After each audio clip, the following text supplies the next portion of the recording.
समूची कायनात दे सरवर कुल जहान दे वाली साहिब कमाल चबल छतर तख्त दे मालिक सतगुरु जिन्हां तो महान ते जिन्हां तो उपर इस दुनिया विच कोई भी नहीं। साहिब सतगुरु धन धन साहिब श्री गुरु ग्रंथ साहिब सच्चे पातशाह महाराज जी की पावन पवित्र हजूरी विच जुड़ बैठे सतसंगी जनों।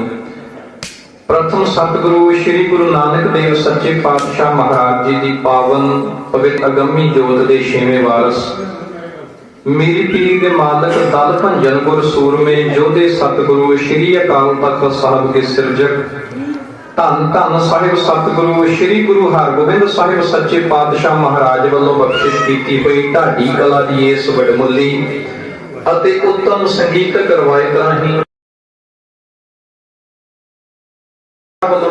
ग्रंथ साहिब सच्चे पातशाह महाराज जी की पावन इस हजूरी दे अदब नूं मुख रख करके दास दे नमाणे जथे नूं कुछ कहण दी असीस बख्शो ते दोवें हाथ जोड़ करके फतेह अर्ज करो। गज के आखो जी वाहिगुरू जी का खालसा वाहिगुरू जी की फतेह।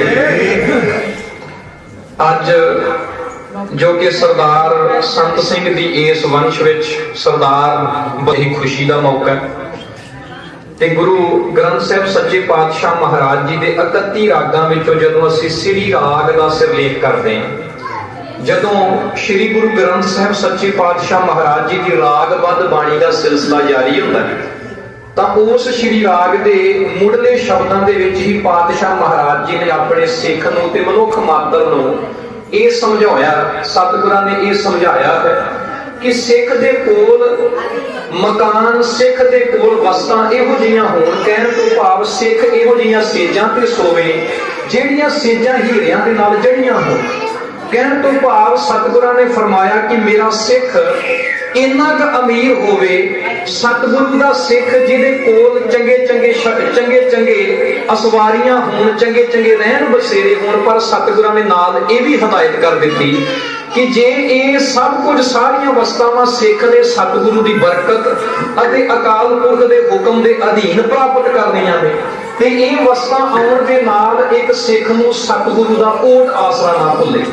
सो सरदार बलकार सिंह जी सरदार संत सिंह हुणां दी वंश दे ओ चिराग जिन्हां दे पुत्र भाई सरदार सूरजप्रीत सिंह अते चरणप्रीत सिंह जिन्हां दे उदम दे सदका अज सरदार बलकार सिंह हुणां नूं पातशाह ने वधिया रहन बसेरा बख्शिश कीता।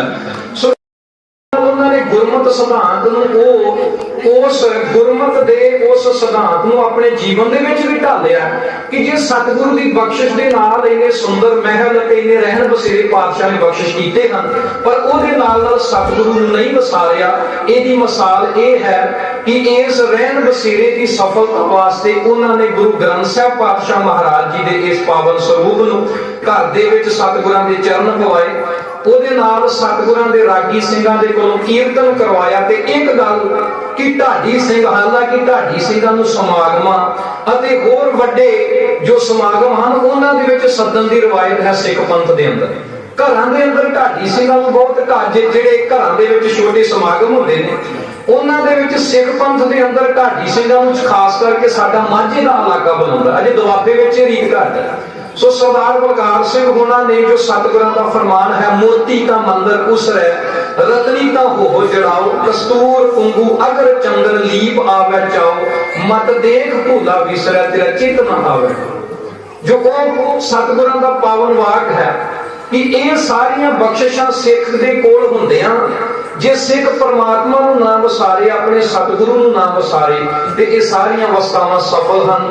सो ओ वधाई दे पात्र हन। सो साध संगत गुरु हरगोबिंद पातशाह महाराज जी के ढाडी होने के नाते जो आप सब सत संगी जन एक परिवारक रूप में सतगुरां की हजूरी में संगती रूप में जुड़ बैठे हो। सो ढाडी होने के नाते ढाडी सिंघां दा प्रकरण है इतिहास। सो मैं सरदार बलकार सिंह जी हुणां तों ये इजाजत पूछी कि संगत के सन्मुख इतिहास का किहड़ा प्रकरण साझा किया जाए। सो उन्होंने आख्या कि खुशियां का मौका है। सो इतिहास के विचों अथाह खुशी का जिहड़ा जदों सिख इतिहास के विच खुशियां के पड़ाव चले, जदों सिख इतिहास के विच खेड़ियां के प्रकरण चले, तो इस इतिहास विचों कोई खुशी का इतिहास भी संगत के नाल साझा किया जाए। सो मेरे मन दे विच इह ख्याल आया कि इस खुशी के मौके ते जदों धन धन गुरु ग्रंथ साहिब पातशाह महाराज जी का प्रकाश किया होया, तो इस मौके के उपर गुरु ग्रंथ साहिब पातशाह महाराज जी के पहले प्रकाश का इतिहास ही सही बैठेगा कि किस तरीके नाल उस समय सिख कौम दे विच एक खुशी की लहर सी, जदों एक पंथ दे नाल नाल एक ग्रंथ सिख कौम की झोली विच पिया। सो साध संगत जी, गुरु हरगोबिंद पातशाह महाराज जी के ढाडी होने के नाते मैं सतगुरु गुरु अर्जन देव पातशाह महाराज जी के जीवन विचों जदों सतगुरां ने आदि बीड़ की संपादना की, इस इतिहास नूं ढाडी कला दे राहीं मैं आप जी दे नाल साझा करना चाहांगा।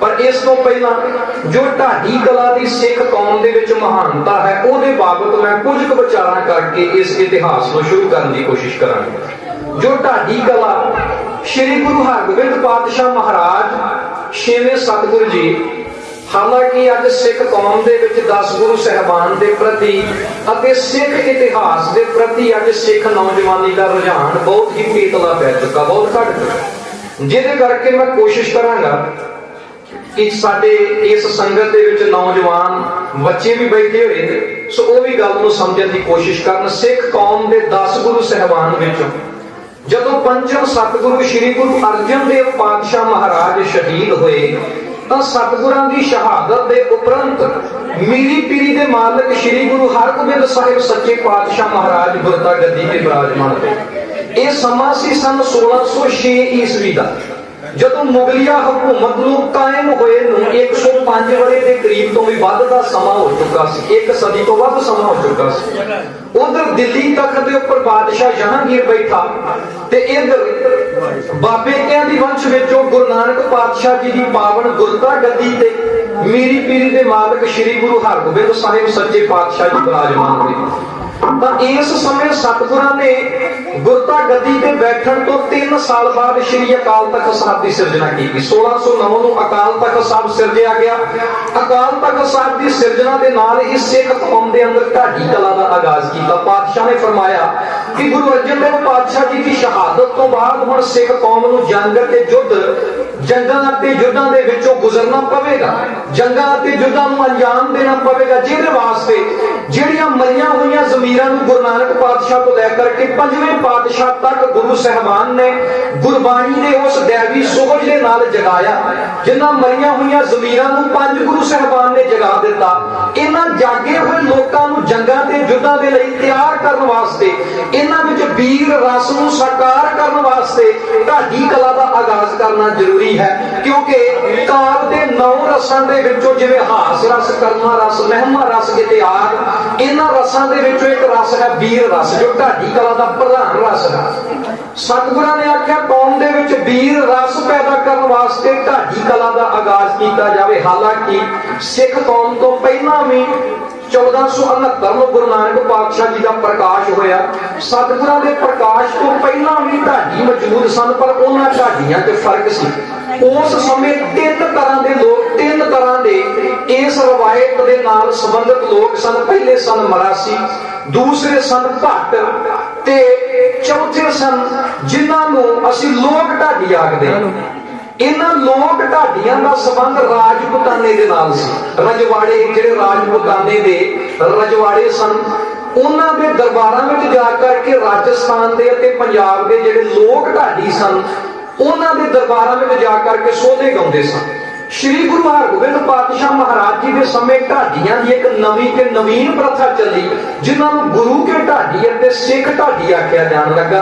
गुरु के ढाडियां दे विचों पहले ढाडी नत्था ते ढाडी अब्दुल्ला जी होए, जिन्हां नूं इतिहास विच नथमल अते अब्दुल खैर भी आख्या जांदा है। 1609 नूं अकाल तख्त साहिब दी सिरजना दे नाल गुरु हरगोबिंद पातशाह जी के एक बहुत बड़े सिख सन बाबा बिधि चंद जी। साडे माझे इलाके विच पिंड है सुर सिंह। जो अमृतसर साहब तो खेमकरण वाल जाइए तो इस इलाका जिहड़ा अमृतसर तो खेमकरण नूं जांदी सड़क है 60-65 किलोमीटर के विच 18ਵੀਂ ਸਦੀ ਤੇ ਗੁਰੂ ਸਾਹਿਬਾਨ ਦੇ ਸਮੇਂ ਦੇ ਵੱਡੇ ਵੱਡੇ ਸ਼ਹੀਦਾਂ ਦੇ ਪਿੰਡ ਆਉਂਦੇ ਨੇ। ਜਦੋਂ ਤੁਸੀਂ ਅੰਮ੍ਰਿਤਸਰ ਸਾਹਿਬ ਤੋਂ ਝਬਾਲ ਜਾਓ, ਝਬਾਲ ਬੀਬੀ ਵੀਰੋ ਜੀ ਦੇ ਪੇਕੇ ਨੇ। ਮਾਫ ਕਰਨਾ, ਬੀਬੀ ਵੀਰੋ ਜੀ ਦਾ ਆਨੰਦ ਕਾਰਜ ਉੱਥੇ ਹੋਇਆ। ਬੀਬੀ ਵੀਰੋ ਜੀ ਸ੍ਰੀ ਗੁਰੂ ਹਰਗੋਬਿੰਦ ਪਾਤਸ਼ਾਹ ਜੀ ਦੀ ਸਪੁੱਤਰੀ ਸਨ। ਮਾਤਾ ਭਾਗੋ ਜੀ, ਬੀਬੀ ਭਾਗ ਕੌਰ, ਜਿਨ੍ਹਾਂ ਨੇ ਸਰਦਾਰ ਮਹਾਂ ਸਿੰਘ ਹੁਣਾਂ ਨੂੰ ਜਗਾ ਕਰਕੇ ਉਹਨਾਂ ਦੇ ਅੰਦਰ ਦੀ ਜ਼ਮੀਰ ਜਗਾ ਕੇ ਸਤਿਗੁਰਾਂ ਦੇ ਨਾਲ ਹਮਾਇਤ ਵਾਸਤੇ ਭੇਜਿਆ। ਮਾਤਾ ਭਾਗ ਕੌਰ ਦਾ ਪਿੰਡ ਝਬਾਲ ਸੀ। ਅੱਗੇ ਪਿੰਡ ਸੋਰ ਸਿੰਘ ਆ ਜਾਂਦਾ। ਸਰਦਾਰ ਜੱਸਾ ਸਿੰਘ ਰਾਮਗੜੀਆ ਦੇ ਵੱਡੇ ਵਡੇਰੇ ਪਿੰਡ ਸੁਰ ਸਿੰਘ ਦੇ ਰਹਿਣ ਵਾਲੇ ਸਨ। ਬਾਬਾ ਬਿਧੀ ਚੰਦ ਵਰਗੇ ਬਹਾਦਰ ਸੁਰ ਸਿੰਘ ਦੇ ਰਹਿਣ ਵਾਲੇ ਸਨ। ਇਸ ਪਿੰਡ ਸੁਰ ਸਿੰਘ ਦੇ ਹੀ ਦੋ ਢਾਡੀ ਨੱਥਾ ਅਤੇ ਅਬਦੁੱਲਾ, ਜਿਨ੍ਹਾਂ ਨੇ ਸ੍ਰੀ ਗੁਰੂ ਹਰਗੋਬਿੰਦ ਪਾਤਸ਼ਾਹ ਜੀ ਦੇ ਦਰਬਾਰ ਵਿੱਚ ਹਾਜ਼ਰ ਹੋ ਕਰਕੇ ਪਹਿਲੀ ਵਾਰ ਢੱਡ ਤੇ ਸਰੰਗੀ ਦੇ ਨਾਲ ਸਤਿਗੁਰਾਂ ਦੀ ਸਿਫਤ ਉਚਾਰਨ ਕੀਤੀ। ਉਹਨਾਂ ਨੇ ਫਰਮਾਇਆ, ਸੱਚਾ ਤਖਤ ਸਹਾਇਓ ਸ੍ਰੀ ਗੁਰ ਪਾਇਕ ਹੈ, ਸ਼ਬ ਵਰਨੀ ਮਹਿ ਜਾਏ ਕਉ ਕਿਆ ਗਾਇਕ ਹੈ, ਰਬ ਸਸ ਭਏ ਮਲੀਨ ਸੋ ਦਰਸ ਦਿਖਾਇਕ ਹੈ, ਸ੍ਰੀ ਗੁਰ ਤਖਤ ਬਰਾਜੇ ਸੋ ਪ੍ਰਭੂ ਧਿਆਇਕ ਹੈ, ਢਾਡੀ ਨਥਮਲ ਔਰ ਅਬਦੁੱਲਾ ਜਸ ਕਹਿ ਸੁਣਾਇਕ ਹੈ। ਇਸ ਤੋਂ ਇਲਾਵਾ ਉਹਨਾਂ ਨੇ ਫਰਮਾਇਆ, ਦੋ ਤਲਵਾਰੀ ਵਧੀਆਂ, ਇੱਕ ਮੀਰੀ ਦੀ, ਇੱਕ ਪੀਰ ਦੀ, ਇੱਕ ਅਜਮਤ ਦੀ, ਇੱਕ ਰਾਜ ਦੀ, ਇੱਕ ਰਾਖੀ ਕਰੇ ਵਜ਼ੀਰ ਦੀ, ਹਿੰਮਤ ਬਾਹਾਂ ਕੋਟ ਗੜ ਦਰਵਾਜਾ ਬਲਖ ਬਖੀਰ ਦੀ, ਨਾਲ ਸਿਪਾਹੀ ਨੀਲ ਨਲ ਮਾਰ ਦੁਸ਼ਟਾਂ ਕਰੇ ਤਗੀਰ ਦੀ, ਪੱਗ ਤੇਰੀ ਕੀ ਜਹਾਂਗੀਰ ਦੀ। ਕਿਉਂਕਿ ਉਦੋਂ ਜਹਾਂਗੀਰ ਦਾ ਰਾਜ ਸੀ। ਜਹਾਂਗੀਰ ਦੇ ਮੁਕਾਬਲੇ ਤੇ ਦੀਨ ਦੁਨੀ ਦੇ ਸੱਚੇ ਪਾਤਸ਼ਾਹ ਸ੍ਰੀ ਗੁਰੂ ਹਰਗੋਬਿੰਦ ਪਾਤਸ਼ਾਹ ਮਹਾਰਾਜ ਜੀ ਦੀ ਉਸ ਸਿਫਤ ਨੂੰ ਢਾਡੀ ਸਿੰਘਾਂ ਨੇ ਢਾਡਰ ਤੇ ਸਰੰਗੀ ਦੇ ਨਾਲ ਉਚਾਰਨ ਕੀਤਾ। ਛੇਵੇਂ ਪਾਤਸ਼ਾਹ ਤੋਂ ਲੈ ਕਰਕੇ ਅੱਜ ਤੱਕ, ਸ੍ਰੀ ਗੁਰੂ ਹਰਗੋਬਿੰਦ ਪਾਤਸ਼ਾਹ ਜੀ ਤੋਂ ਲੈ ਕੇ ਅੱਜ ਤੱਕ ਇਹ ਢਾਡੀ ਪ੍ਰਥਾ ਚੱਲਦੀ ਆ ਰਹੀ ਹੈ। ਤੇ ਸਤਿਗੁਰਾਂ ਨੇ ਢਾਡੀਆਂ ਦੇ ਜਿੰਮੇ ਇਹ ਸੇਵਾ ਲਾਈ ਕਿ ਗੁਰੂ ਸਾਹਿਬਾਨ ਬਹਾਦਰਾਂ ਅਤੇ ਯੋਧਿਆਂ ਦਾ ਜੋ ਇਤਿਹਾਸ ਹੈ ਸੰਗਤ ਵਿੱਚ ਪ੍ਰਚਾਰਿਆ ਜਾਵੇ ਤੇ ਸਿੱਖ ਇਤਿਹਾਸ ਨੂੰ ਪ੍ਰਚਾਰਨ ਦੀ ਸੇਵਾ ਢਾਡੀਆਂ ਦੇ ਹਿੱਸੇ ਆਈ। ਸੋ ਇਸ ਸੇਵਾ ਨੂੰ ਨਿਭਾਉਂਦਿਆਂ ਹੋਇਆਂ ਅੱਜ ਆਪ ਜੀ ਦੇ ਇਸ ਗ੍ਰਹਿ ਵਿਖੇ ਖੁਸ਼ੀ ਦੇ ਮੌਕੇ ਵਿੱਚ ਸ਼ਰੀਕ ਹੋਣ ਦੇ ਲਈ ਆਪ ਸਭ ਨੇ ਢਾਡੀ ਜਥੇ ਨੂੰ ਜੋ ਕਿ ਸੱਦਾ ਦਿੱਤਾ।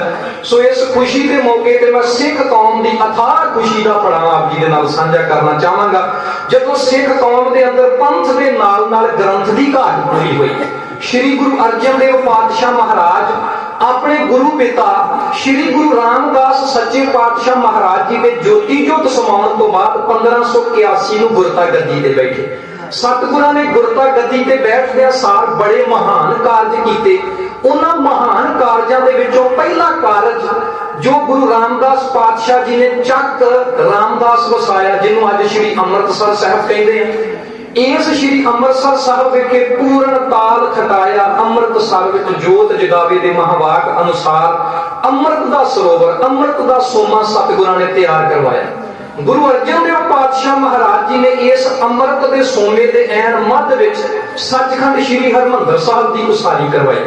ਇਹ ਤਾਂ ਕਰਕੇ ਕਿਉਂਕਿ ਪੰਥ ਦੇ ਇਸ ਗ੍ਰੰਥ ਵਾਸਤੇ ਇੱਕ ਦਰਬਾਰ ਚਾਹੀਦਾ ਸੀ। ਉਸ ਗ੍ਰੰਥ ਦੇ ਵਾਸਤੇ ਦਰਬਾਰ ਸਤਿਗੁਰਾਂ ਨੇ ਪਹਿਲਾਂ ਤਿਆਰ ਕਰ ਦਿੱਤਾ। ਸ੍ਰੀ ਹਰਿਮੰਦਰ ਸਾਹਿਬ ਦੀ ਉਸਾਰੀ ਹੋਈ। ਸਤਿਗੁਰਾਂ ਦੇ ਇਸ ਸਮੇਂ ਦੇ ਦੌਰਾਨ ਹੀ ਸ੍ਰੀ ਕਰਤਾਰਪੁਰ ਸਾਹਿਬ, ਜਦੋਂ ਅਸੀਂ ਬਿਆਸ ਤੋਂ ਜਲੰਧਰ ਵੱਲ ਨੂੰ ਆਈਏ ਤੇ ਜੋ ਕਰਤਾਰਪੁਰ ਰਸਤੇ ਦੇ ਵਿੱਚ ਆਉਂਦਾ ਹੈ, ਇਹ ਅਸਥਾਨ ਸ੍ਰੀ ਗੁਰੂ ਅਰਜਨ ਦੇਵ ਪਾਤਸ਼ਾਹ ਮਹਾਰਾਜ ਜੀ ਨੇ ਵਸਾਇਆ। ਸ੍ਰੀ ਕਰਤਾਰਪੁਰ ਸਾਹਿਬ ਵਸਾ ਦਿੱਤਾ। ਗੁਰੂ ਅਰਜਨ ਦੇਵ ਪਾਤਸ਼ਾਹ ਮਹਾਰਾਜ ਜੀ ਦੇ ਇਸ ਸਮੇਂ ਦੇ ਦੌਰਾਨ ਹੀ ਗੁਰੂ ਕੀ ਵਡਾਲੀ, ਜਿੱਥੇ ਗੁਰੂ ਹਰਗੋਬਿੰਦ ਪਾਤਸ਼ਾਹ ਜੀ ਦਾ ਪ੍ਰਕਾਸ਼ ਹੋਇਆ, ਇਹ ਨਗਰ, ਇਹ ਇਲਾਕਾ ਵੀ ਸਤਿਗੁਰਾਂ ਦੇ ਇਸ ਆਮਦ ਦੇ ਨਾਲ ਭਰਪੂਰ ਰਿਹਾ। ਹੁਣ ਸਮਾਂ ਆਇਆ ਸਨ 1604 ਦਾ, ਸਤਿਗੁਰਾਂ ਦੀ ਸ਼ਹੀਦੀ ਤੋਂ 2 ਸਾਲ ਪਹਿਲਾਂ ਸਮਾਂ ਆਇਆ ਸਨ 1604 ਦਾ, ਜਦੋਂ ਗੁਰੂ ਹਰਗੋਬਿੰਦ ਪਾਤਸ਼ਾਹ ਮਹਾਰਾਜ ਜੀ 9 ਸਾਲ ਦੇ ਸਨ ਅਤੇ ਗੁਰੂ ਅਰਜਨ ਦੇਵ ਪਾਤਸ਼ਾਹ ਮਹਾਰਾਜ, ਜਿਨ੍ਹਾਂ ਨੇ ਆਪਣੇ ਵੱਲੋਂ ਲਿਖੇ ਹੋਏ ਸਾਰੇ ਹੀ ਸ਼ਬਦ ਇੱਕ ਪੋਥੀ ਦੇ ਵਿੱਚ ਸਮਿਲਿਤ ਕੀਤੇ ਹੋਏ ਸਨ। ਇਹ ਸਮਾਂ ਸੀ ਜਦੋਂ ਸਤਿਗੁਰਾਂ ਨੇ ਆਦ ਬੀੜ ਦੀ ਸੰਪਾਦਨਾ ਦਾ ਕੰਮ ਆਰੰਭਿਆ। ਇਹ ਆਦ ਬੀੜ ਦੀ ਸੰਪਾਦਨਾ ਕਿਉਂ ਕੀਤੀ? ਸੰਪਾਦਨਾ ਤੋਂ ਭਾਵ ਜੋ ਸਾਡੇ ਕੋਲ ਮੌਜੂਦਾ ਮੁਕੰਮਲ ਸਰੂਪ ਹੈ, ਇਸ ਦੀ ਉਸਾਰੀ, ਇਸ ਦੀ ਤਿਆਰੀ ਗੁਰੂ ਅਰਜਨ ਦੇਵ ਪਾਤਸ਼ਾਹ ਜੀ ਨੇ ਕਿਉਂ ਕੀਤੀ? ਪਹਿਲਾ ਕਾਰਨ, ਇਹਦਾ ਇੱਕ ਸਿਧਾਂਤਕ ਕਾਰਨ ਹੈ, ਉਹ ਇਹ ਹੈ ਕਿ ਗੁਰੂ ਨਾਨਕ ਦੇਵ ਪਾਤਸ਼ਾਹ ਮਹਾਰਾਜ ਜੀ ਨੇ ਆਪਣੀ ਬਾਣੀ ਦੇ ਅੰਦਰ ਸ਼ਬਦ ਨੂੰ ਗੁਰੂ ਆਖਿਆ। ਸਤਿਗੁਰਾਂ ਦੀ ਜਦੋਂ ਸਿੱਧਾਂ ਦੇ ਨਾਲ ਗੋਸ਼ਟ ਹੋਈ ਤਾਂ ਸਿੱਧਾਂ ਨੇ ਗੁਰੂ ਨਾਨਕ ਪਾਤਸ਼ਾਹ ਜੀ ਨੂੰ ਸਵਾਲ ਪੁੱਛਿਆ। ਹੁਣ ਸਿੱਧ ਸਾਧ ਸੰਗਤ ਜੀ ਕੌਣ ਸਨ? ਗੁਰੂ ਨਾਨਕ ਪਾਤਸ਼ਾਹ ਮਹਾਰਾਜ ਜੀ ਨੇ 4 ਉਦਾਸੀਆਂ ਕੀਤੀਆਂ। ਦੂਸਰੀ ਉਦਾਸੀ ਦੇ ਦੌਰਾਨ ਗੁਰੂ ਨਾਨਕ ਪਾਤਸ਼ਾਹ ਮਹਾਰਾਜ ਸਿੱਧਾਂ ਦੇ ਉਹ ਜਿੱਥੇ ਸੁਮੇਰ ਪਰਬਤ ਹੈ, ਜਿੱਥੇ ਸਿੱਧ ਜੋਗੀ ਅਤੇ ਨਾਥ ਵਸਦੇ ਸਨ, ਸਤਿਗੁਰਾਂ ਦੀਆਂ ਸਿੱਧਾਂ ਨਾਲ ਗੋਸ਼ੀਆਂ ਹੋਈਆਂ। पातशाह जी की एक बाणी है सिद्ध गोष्ठ। महाराज ने ਉਹਦੇ ਵਿੱਚ ਸਿੱਧਾਂ ਦੇ ਸਵਾਲਾਂ ਤੇ ਆਪਣੇ ਜਵਾਬਾਂ ਦਾ ਉਲੇਖ ਕੀਤਾ। ਸਿੱਧਾਂ ਨੇ ਸਵਾਲ ਕੀਤਾ ਕਿ ਤੁਸੀਂ ਇੰਨੇ ਵਿਦਵਾਨ ਹੋ, ਉਮਰ ਵੀ ਬਹੁਤ ਛੋਟੀ ਹੈ, ਇਹ ਦੱਸੋ ਤੁਹਾਡਾ ਗੁਰੂ ਕੌਣ ਹੈ? ਕੌਣ ਮੂਲ ਕੌਣ ਮਤ ਵੇਦਾ ਤੇਰਾ, ਕੌਣ ਗੁਰੂ ਜਿਸ का तू चेला। पातशाह ने जवाब दिता, पवन आरंभ सतगुर मत वेला, शब्द गुरु सुरत धुन चेला। कि मेरा गुरु शब्द है ते मेरी सुरत उस गुरु की मुरीद है, मैं सुरत के तौर पर उस सतगुरु का चेला हाँ, शब्द गुरु का। इस शब्द गुरु के सिद्धांत को मुख रख के गुरु नानक पातशाह महाराज जी ने धुर की बाणी को लिखना शुरू कर दिता। जो धुर की बाणी सतगुरु ने आप फरमाया, जैसी मैं आवे खसम की बाणी तैसरा करी ज्ञान वे लालो। धुर की बाणी आई ते सगली चिंत मटाई। इस धुर की बाणी को गुरु नानक पातशाह जी ने लिखना शुरू कर दिता। हुण लिखिया साध संगत जी किवें? संगत दे विच नौजवान भी बैठे ने, मेरियां सत्कारयोग भैणां भी बैठियां ने। जो मैं गल सांझी कर जा रहा है, गल सुनन वाली है ते नोट करन वाली है। गुरु नानक देव पातशाह महाराज जी नूं अकाल पुरख दे हुक्म नाल बाणी नाज़िल हुई। हुण उस बाणी नूं लिखना सी ते लिखण वास्ते अखर चाहिए सन। साध संगत जी, गुरबाणी नूं लिखण वास्ते अखर चाहिए सन ते अखर सतगुरां ने कित्थों लए? फिर ਜਿਹੜੇ ਕੂੜੇ ਤੋਂ ਲੈ ਕੇ ਰਾੜੇ ਤੱਕ ਜਿਹੜੇ ਅੱਖਰ ਨੇ, ਜਿਹਨੂੰ ਅਸੀਂ ਗੁਰਮੁਖੀ ਲਿਪੀ ਆਖਦੇ ਹਾਂ, ਗੁਰੂ ਨਾਨਕ ਪਾਤਸ਼ਾਹ ਜੀ ਦੀ ਆਮਦ ਤੋਂ ਪਹਿਲਾਂ ਇਹ ਅੱਖਰ ਮੌਜੂਦ ਨਹੀਂ ਸਨ। ਕੁਝ ਕਹਿੰਦੇ ਨੇ ਕਿ ਸਿੰਧੂ ਘਾਟੀ ਦੀ ਸਭਿਅਤਾ ਵਿੱਚੋਂ ਇੱਕ ਲਿਪੀ ਨਿਕਲੀ ਜਿਹਨੂੰ ਖਰੋਸ਼ਟੀ ਲਿਪੀ ਆਖਿਆ ਜਾਂਦਾ। ਇਸ ਖਰੋਸ਼ਟੀ ਲਿਪੀ ਦੇ ਵਿੱਚੋਂ ਜਿਹੜੀ ਪੰਜਾਬੀ ਭਾਸ਼ਾ ਦਾ ਆਗਾਜ਼ ਹੋਇਆ, ਗਲਤ ਗੱਲ ਹੈ। ਗੁਰੂ ਗ੍ਰੰਥ ਸਾਹਿਬ ਪਾਤਸ਼ਾਹ ਮਹਾਰਾਜ ਤੋਂ ਪਹਿਲਾਂ ਗੁਰਮੁਖੀ ਲਿਪੀ ਵਿੱਚ ਕੋਈ ਵੀ ਲਿਖਤ ਸਾਨੂੰ ਨਹੀਂ ਮਿਲਦੀ। ਗੁਰਮੁਖੀ ਲਿਪੀ ਘੜੀ ਹੀ ਗੁਰਬਾਣੀ ਲਿਖਣ ਵਾਸਤੇ ਗਈ। जो पंजाबी दे अखर ने उड़े तो लैके राड़े तक एक घड़े ही गुरबाणी लिखण वास्ते गए। गुरु नानक पातशाह जी ने अपने वालों लिखी हुई बाणी ਅਤੇ 15 भगत साहबान जिन्हां विचों भगत कबीर जी, भगत बाबा फरीद जी, रविदास जी, रामानंद जी, परमानंद जी, त्रिलोचन जी, भगत बेणी जी, भगत सूरदास जी, भगत सदना जी, भगत धन्ना जी इत्यादि 15 भगत साहबान की बाणी उदासियां के दौरान एकत्र की। इस सारी ही बाणी को एक पोथी विच लिखिया। भाई गुरदास जी लिखते हैं, आसा हथ किताब कच्छ, जिहड़ी कच्छ विच किताब सी वो पोथी सी जिहदे विच बाणी लिखी। हुण इस बाणी को लिखण वास्ते अखर चाहिए सन। हुण पंजाबी भाषा की एडी वड्डी महानता है गुरमुखी लिपि की, क्योंकि दुनिया की कोई भी लिपि किसी ग्रंथ को लिखण वास्ते नहीं घड़ी गई। सगों उन्हां जिवें उदाहरण के तौर पर बाइबल ये इबरानी भाषा विच लिखी गई। इबरानी भाषा पहला मौजूद सी। बाइबल लिखण वास्ते इबरानी भाषा नहीं बनाई गई। जिवें कुरान शरीफ अरबी विच लिखिया गया, कुरान शरीफ लिखण वास्ते अरबी नहीं घड़ी गई। अरब दे खिते दी अरबी भाषा पहला मौजूद सी। पर इत्थे एक गल सारियां नालों वखरी है कि गुरबाणी लिखण वास्ते सतगुरां ने भाषा ते लिपि भी किसी तो किसी धर्म तो हदारी नहीं लई। ताइयों तां असीं कहंदे आ सिख कौम विलखण ते न्यारी है। छोटे छोटे पॉइंट जे असीं देखीए ते निक्कियां निक्कियां गल्लां तो भी सिख कौम दा न्यारापन सामने आउंदा है। सतगुरां ने किसी कौम किसी खिते दे कोलों अखर हदारे नहीं लए। उस समय दे ब्राह्मण कहण, पातशाह जी तुसीं इस बाणी नूं संस्कृत विच लिखो, देव भाषा। पातशाह ने आख्या ना, ਇਹ ਭਾਸ਼ਾ ਆਮ ਲੋਕਾਂ ਦੇ ਇਹ ਧੁਰ ਕੀ ਬਾਣੀ ਆਮ ਲੋਕਾਂ ਦੇ ਬੋਲਚਾਲ ਦੀ ਉਸ ਭਾਸ਼ਾ ਵਿੱਚ ਲਿਖੀ ਜਾਵੇਗੀ। ਗੁਰੂ ਨਾਨਕ ਪਾਤਸ਼ਾਹ ਮਹਾਰਾਜ ਜੀ ਨੇ ਊੜੇ ਤੋਂ ਲੈ ਕੇ ਰਾੜੇ ਤੱਕ ਜਿਹੜੇ ਅੱਖਰ ਨੇ ਇਹ ਘੜੇ ਤੇ ਇਹਨਾਂ ਨੂੰ ਬਾਅਦ ਵਿੱਚ ਤਰਤੀਬ ਗੁਰੂ ਅੰਗਦ ਦੇਵ ਪਾਤਸ਼ਾਹ ਜੀ ਨੇ ਦਿੱਤੀ। ਤੇ ਸਾਧ ਸੰਗਤ ਜੀ ਇੱਕ ਗੱਲ ਨੋਟ ਕਰਨ ਵਾਲੀ ਹੈ, ਅੱਜ ਤੱਕ ਅਸੀਂ ਸਕੂਲਾਂ ਵਿੱਚ ਨੰਗਾ ਖਾਲੀ ਪੜ੍ਹਦੇ ਆਏ। ਜਦੋਂ ਸਕੂਲਾਂ ਵਿੱਚ ਸਾਨੂੰ ਪੜ੍ਹਾਇਆ ਜਾਂਦਾ ਊੜੇ ਤੋਂ ਲੈ ਕੇ ਰਾੜੇ ਤੱਕ, ਜਦੋਂ ਗੁਰਮੁਖੀ ਲਿਪੀ ਪੜ੍ਹਾਈ ਜਾਂਦੀ ਹੈ, ਇਹ ਜੇਕਰ ਆਉਂਦਾ ਤੇ ਸਾਡੇ ਅਧਿਆਪਕ ਸਾਡੇ ਟੀਚਰ ਕਹਿ ਦਿੰਦੇ ਨੇ ਕਿ ਨੰਗਾ ਖਾਲੀ। ਪਰ ਗੁਰੂ ਗ੍ਰੰਥ ਸਾਹਿਬ ਪਾਤਸ਼ਾਹ ਮਹਾਰਾਜ ਜੀ ਦੇ ਅੰਦਰ 3 ਬਾਣੀਆਂ ਜੋ ਅੱਖਰਾਂ ਤੇ ਆਧਾਰਿਤ ਨੇ। 2 ਬਾਣੀਆਂ ਪੱਟੀ ਦੇ ਸਿਰਲੇਖ ਹੇਠ ਨੇ। ਇੱਕ ਹੈ ਪੱਟੀ ਆਸਾ ਮਹੱਲਾ ਪਹਿਲਾ, ਇੱਕ ਹੈ ਪੱਟੀ ਆਸਾ ਮਹੱਲਾ ਤੀਜਾ। ਇੱਕ ਗੁਰੂ ਨਾਨਕ ਪਾਤਸ਼ਾਹ ਜੀ ਦੀ ਤੇ ਇੱਕ ਗੁਰੂ ਅਮਰਦਾਸ ਪਾਤਸ਼ਾਹ ਜੀ ਦੀ ਬਾਣੀ ਜੋ ਅੱਖਰਾਂ ਤੇ ਆਧਾਰਿਤ ਹੈ। ਅਤੇ ਇਸ ਤੋਂ ਇਲਾਵਾ ਇੱਕ ਗੁਰੂ ਅਰਜਨ ਦੇਵ ਪਾਤਸ਼ਾਹ ਜੀ ਦੀ ਬਾਣੀ ਹੈ 52 ਅੱਖਰੀ। ਇਹਨਾਂ ਬਾਣੀਆਂ ਦੇ ਵਿੱਚ ਸਤਿਗੁਰਾਂ ਨੇ ਨੰਗੇ ਨੂੰ ਖਾਲੀ ਨਹੀਂ ਰਹਿਣ ਦਿੱਤਾ। ਸਾਧ ਸੰਗਤ ਜੀ, ਨੰਗੇ ਨੂੰ ਖਾਲੀ ਨਹੀਂ ਰਹਿਣ ਦਿੱਤਾ। ਸਾਡੇ ਮਾਸਟਰਾਂ ਨੇ ਪੜ੍ਹਾ ਛੜਿਆ, ਸਾਡੇ ਟੀਚਰਾਂ ਨੇ ਸਾਨੂੰ ਪੜ੍ਹਾ ਦਿੱਤਾ ਕਿ ਨੰਗਾ ਖਾਲੀ। ਪਾਤਸ਼ਾਹ ਨੂੰ ਪੁੱਛੋ, ਪਾਤਸ਼ਾਹ ਨੇ ਨੰਗੇ ਅੱਖਰ ਤੇ ਵੀ ਬਾਣੀ ਸ਼ਬਦ ਉਚਾਰਨ ਕੀਤਾ। ਪਾਤਸ਼ਾਹ ਨੇ ਫਰਮਾਇਆ, ਨੰਗਾ ਗਿਆਨ ਬੁੱਝਾ ਜੇ ਕੋਈ ਪੜ੍ਹਿਆ ਪੰਡਤ ਸੋਈ। 52 अखरी का फरमान है, नंगा ज्ञान नहीं मुख बातों। नंगे ते भी सतगुरां ने अखर याद किया। सो गुरु नानक पातशाह जी तो लेकर के गुरु अर्जन देव पातशाह महाराज तक लहने पंथ धर्म का किया, अमरदास भले को दिया। उस तो बाद छोटी सृष्ट सकल कारण को अब गुरु रामदास को मिली बढ़ाई। गुरु रामदास पातशाह जी तो बाद सीना बसीना ये बाणी का खजाना जदों गुरु अंगद देव पातशाह जी के कोल पुजा, सतगुरां ने 63 श्लोक रच के इस पोथी विच सम्मिलित कर दिते। गुरु अमरदास पातशाह जी ने अपने वालों रची हुई बाणी इस पोथी विच सम्मिलित की। गुरु रामदास पातशाह जी के रचे हुए शब्द सतगुरां ने अपने हाथों के नाल इस पोथी विच सम्मिलित कीते। जदों चारे जागे चौं जुगी पंचायन ने आपे होवा, आपी ने आप साजियो, आपे ही थम खलोवा, आपे पट्टी कलम आप अब लिखण हारा होवा। तख्त बैठा अर्जन गुर, सतगुर का खिवै चलोवा दे महावाक अनुसार जदों गुरु अर्जन देव पातशाह महाराज गुरता गद्दी ते बैठे तां उस समय बाबा बुढ़ा साहब जी ने गुरता गद्दी का तिलक सतगुरां नूं दिता। तां इहदे नाल ही धुर की बाणी का वह खजाना सतगुरां की झोली विच पाया गया।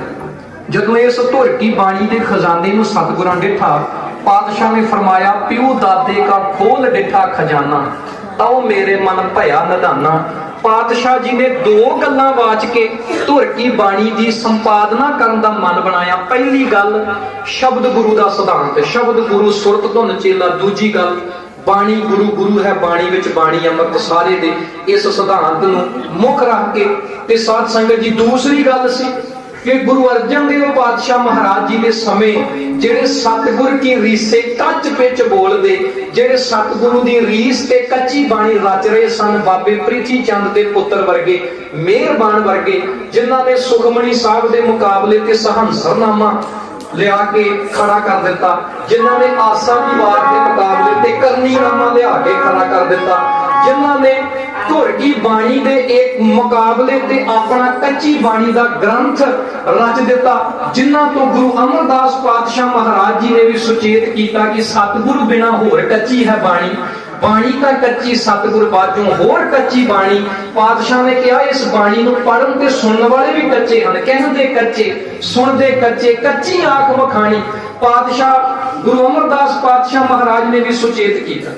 हुण गुरु अर्जन देव पातशाह महाराज जी तक हद हो चुकी जदों सिखां ने गुरु घर के मसंदा ने आकर के सतगुरां नूं फरमाया कि अकाल पुरख दे हुक्म नाल 5 गुरु साहबान वालों रची हुई बाणी किते साडे तो दूर ना हो जावे, किते गुरु दोखी गुरु दे इस धर्म दे दोखी इस घोर की बाणी विच किते कच्ची बाणी नूं रला ना देण।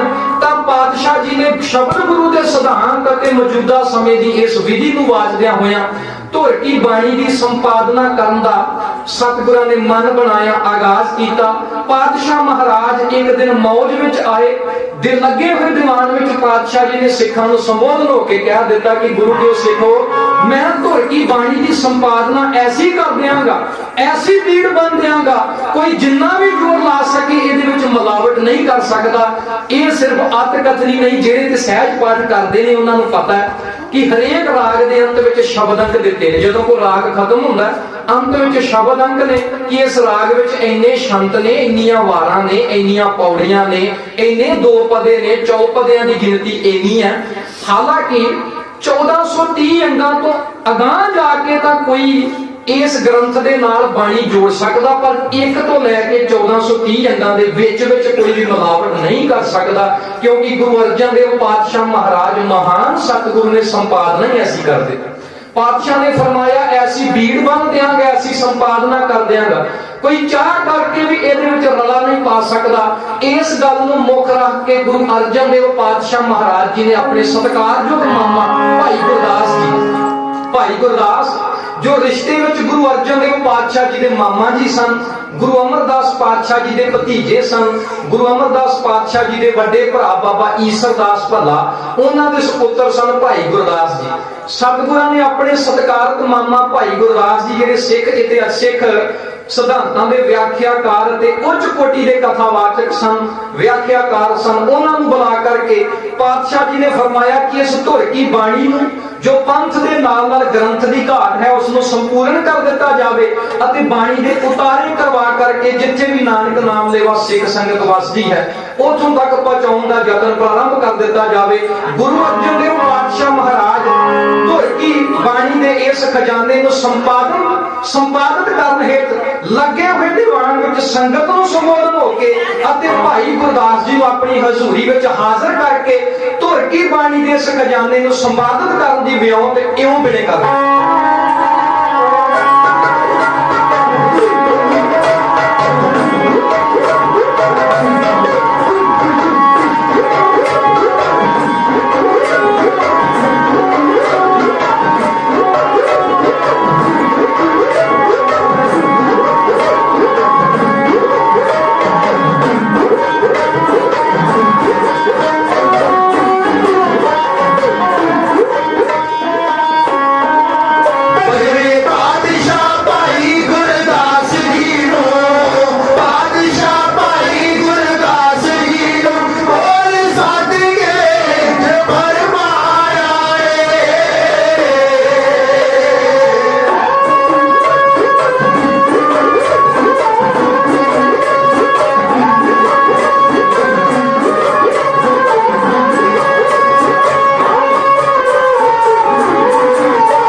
सतगुरु धन धन साहिब श्री गुरु अर्जन देव पातशाह महाराज जी का फरमान सुनिया है भाई गुरदास जी ने। सतगुरां दे इस फरमान नूं भाई गुरदास जी बखूबी समझते सन, क्योंकि भाई गुरदास जी दे विच कोई बहुता अंतर नहीं सी, अवस्था पक्षों कोई अंतर नहीं सी। भाई गुरदास भी सतगुरां दे रूप ही हो चुके सन, सिर्फ अंतर सी ते केवल उपाधि का। क्योंकि सतगुरु गुरु अर्जन देव पातशाह जी गुरु सन ते भाई गुरदास जी सिख सन, सिर्फ ये अंतर सी।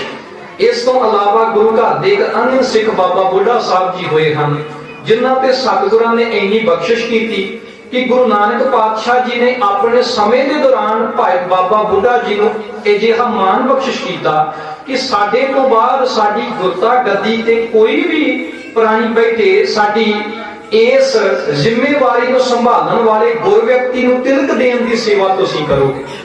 ਤੁਹਾਡੇ ਤੋਂ ਬਾਅਦ ਤੁਹਾਡੀ ਅੰਸ਼ ਵੰਸ਼ ਇਸ ਕੰਮ ਨੂੰ ਨਿਭਾਵੇਗੀ ਤੇ ਇਸ ਤਰੀਕੇ ਇੱਕ ਸਤਿਗੁਰਾਂ ਦੇ ਇਸ ਫਰਮਾਨ ਨੂੰ ਇਸ ਤਰੀਕੇ ਨਾਲ ਨਿਭਾਇਆ ਗਿਆ।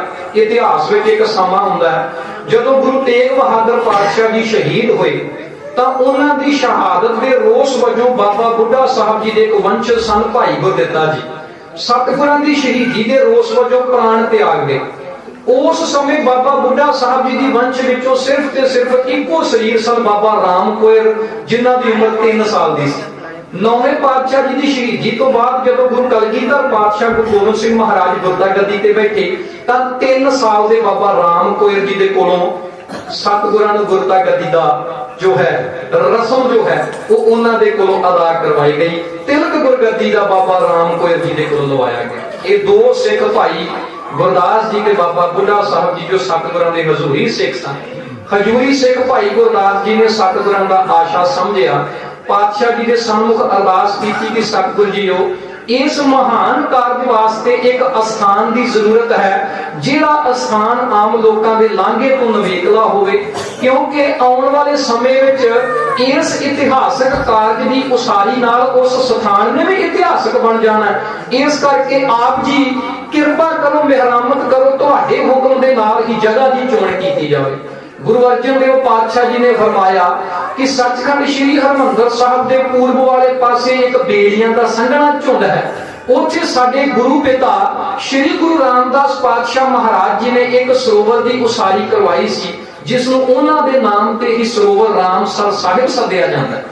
साडा आशा है कि गुरु पिता जी की लगाई हुई उस निशानी के कंधे ते एक इतिहासक स्थान उसरे ते ये महान अते इतिहासक कारज उन्हां वल्लों साजे हुए इस सरोवर के कंधे ते होवे। अते दूसरी गल आम लोगों के लांघे तो भी यह स्थान नवेकला है अते एक पासे है।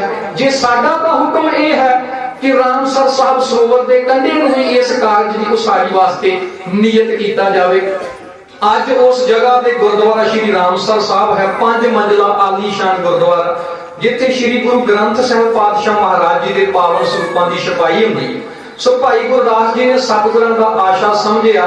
उस वेले भाई बन्नो जी जिन्हां दे कोलों कागज मंगवाए गए उस समय कागज पंजाब विच नहीं सन बनदे। कश्मीर जिथों कागजां दा आगाज होया कागजां दा आविष्कार होया महंगी रकम दा अते चंगी किस्म दा जो कागज भाई गुरदास जी ने कश्मीर तो बाबा बारा स्याही कागज कलमा इतिहाद लिखाई दा सारा प्रबंध करके बेड़ियां दे उस झुंड दे विच थां नियत कीती गई। रामसर साहब सरोवर दे कंधे ते पक्का निवास स्थान कीता गया। सतगुरु गुरु अर्जन देव पातशाह जी ने हुक्म दे नाल अते बाबा बुढ़ा साहब अते भाई गुरदास जी दे उद्यम दे नाल हुण बीड़ दी इस लिखाई दा कार्य प्रारंभ हो गया। एक पासे गुरु अर्जन देव पातशाह महाराज सारी बाणी को वाच रहे ने सारी ही बाणी को तरतीब दे रहे ने ते सतगुरां दे हुक्म नाल भाई गुरदास जी बाणी को लिख रहे ने। यह समुचा प्रकरण सतगुरां दे महान कारज दा ढाडी अथां इन्हां शब्दां च क्यों मिलेगा।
सतगुरों की बाणी की संपादना समिति की रागां की वरतों की गति महाराज जय जयवंती आठ जदों दमदमा साहब की उस पवित्र सरजमीन ते श्री गुरु गोबिंद सिंह सच्चे पातशाह महाराज जी ने भाई मणि सिंह और शहीद बाबा दीप सिंह जी के कोलों गुरु तेग बहादुर सच्चे पातशाह महाराज जी ਦੀਆਂ पवित्र रचनावां ਅਤੇ ਉਹਨਾਂ ਦੀ ਬਾਣੀ ਨੂੰ ਅੰਕਿਤ ਕਰਵਾਇਆ। ਉਸ ਸਮੇਂ 31ਵਾਂ ਰਾਗ ਸਤਿਗੁਰਾਂ ਦੀ ਬਾਣੀ ਦੇ ਨਾਲ ਹੀ ਇਸ ਰੱਬੀ ਖਜ਼ਾਨੇ ਵਿੱਚ ਜੋੜਿਆ ਗਿਆ।